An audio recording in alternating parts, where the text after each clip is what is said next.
Hello everyone, our today topic is infeasible solution of graphical method. Firstly, we will discuss what is infeasible solution, right? So infeasible solution to an LP problem arise when there is no solution that satisfy all the constraints simultaneously. This happen when there is no unique feasible region. So that solution is called infeasible solution. So here is the question, that is, use the graphical method to solve the following LP problem. Maximize z is equal to 6x1 minus 4x2. Subject to constraints है आपके पास 2x1 plus 4x2 less than or equal to 4, 4x1 plus 8x2 greater or equal to 16, and x1 and x2 greater or equal to 0.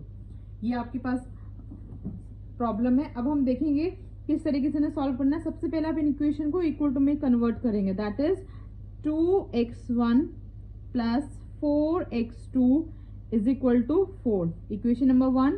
Second is 4x1 plus 8x2 is equal to 16. Equation number 2. Right, they are two equation. So जब हमने पहले भी जैसे किया है, जैसे firstly we put in equation number 1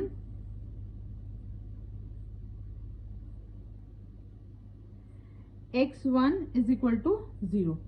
When we put x1 is equal to 0, you will get the value of x2. So in equation number 1 हम देखिए क्या करते हैं. 0 plus 4x2 is equal to 4. So x2 is equal to 4 by 4, that is 1. So x2 की value है आपके पास यहाँ पर 1. सेम यहाँ पर हम लोग क्या करते हैं, अभी आपको x1 को हमने 0 पुट किया, अभी हम x2 को 0 पुट करेंगे इस इक्वेशन में. तो equation is 2x1 plus 4x2 is equal to 4. अभी हमने क्या करना है, x2 is equal to 0. So 2x1 plus 0 is equal to 4, x1 is equal to 4 by 2, that is 2. तो x1 की वैल्यू है हमारे पास 2 एंड x2 की वैल्यू है हमारे पास 1. So we have two values, x1 is 2 and x2 is 1, right? Now the equation number 2 is 4x1 plus 8x2 is equal to 16. Equation number 2. So firstly we put x1 is equal to 0. So 0 plus 8x2 is equal to 16. x2 is equal to 16 upon 8. That is 2.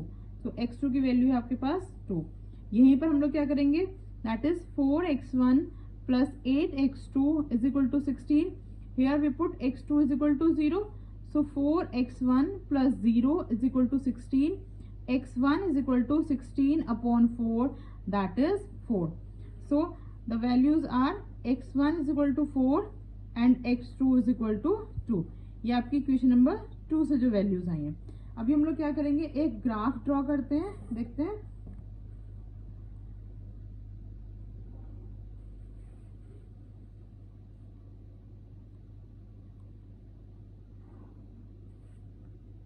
This is x1, this is x2. अब आप यहाँ बनाइए 1, this is 2, 3, 4, 5 and 6. और यहाँ पे आप आइए 1, 2, 3, 4, 5 and 6. ये हमने ग्राफ बना लिया है. ये आपका 0 ओरिजिन से चल रहा है.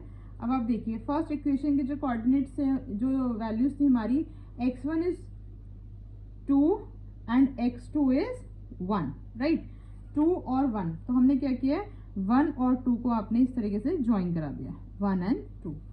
सेकेंड इक्वेशन के कोऑर्डिनेट्स है हमारे पास, that is x1 is 4 and x2 is 2. तो हमने x1 4 है तो ये ले लिया आपने 4, और x2 कितना है, 2 है, तो ये हमने 2 ले लिया. अभी हमने क्या किया, 4 को 2 से आपने ज्वाइन करा दिया है. देखिए आप इस तरीके से, राइट. अब आप देखिए जो फर्स्ट इक्वेशन है वो हमारे पास थी लेस देन की, राइट. तो जब लेस देन की इक्वेशन है तो लेस देन में ग्राफ हमेशा कहाँ बनता है, टूवर्ड्स द ओरिजिन, यानी कि अंदर की साइड. इस तरीके से हम लोग दिखा देंगे इसको. और जो सेकंड इक्वेशन है वो इक्वेशन है ग्रेटर देन की, तो यहाँ पर ग्राफ कैसे बनता है आपका, जो बाहर की तरफ रीजन होता है, इस तरीके से हम ये दिखा देंगे, राइट. अब आप इसमें देखिए दोनों में कोई भी रीजन क्या है आपका, कॉमन नहीं है. Means there is no feasible region, तो इस केस में हम इसको क्या बोलेंगे? So in this case it is called an infeasible solution. तो आप इस तरीके से लिख सकते हैं, since there is no unique feasible region, right? So it is called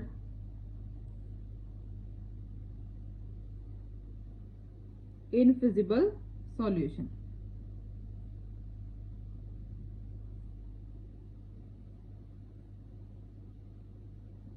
right, this is your answer. इसमें कोई भी कोऑर्डिनेट्स, कोई वैल्यू कुछ नहीं निकलेगी, क्योंकि इसमें कोई भी आपका फिजिबल रीजन कॉमन नहीं है। So this is called an infeasible solution, right. Thank you class. If you like my videos, please like, share and subscribe my channel. Thank you.